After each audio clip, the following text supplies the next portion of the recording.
আগেরবারে স্যান্ডউইচ বানানোর ভিডিওটাতে তোমরা এত ভালোবাসা দিয়েছিলে, যার জন্য ভাবলাম এটা আর একটু অন্যভাবে বানানো যাক। তো আগেরবারে আমি সবজিগুলোকে গ্রেট করে দিয়েছিলাম, এইবার ভাবলাম গোটা গোটাই রাখি।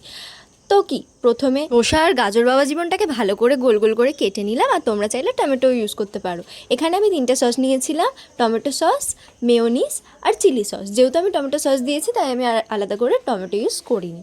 তারপর এটাকে যেমনভাবে দেখালাম অমনিভাবে মিক্স করে নিও। যদি একটাতে মেয়োনিজ দাও তো আরেক সাইডে টমেটো সস আর চিলি সসটা একেবারে দিও, বা আলাদা রকমভাবেও দিতে পারো, তোমাদের যেটা ইচ্ছা। ফ্লেভারটা ভালো আসবে, আমি ওই জন্যই দিয়েছিলাম।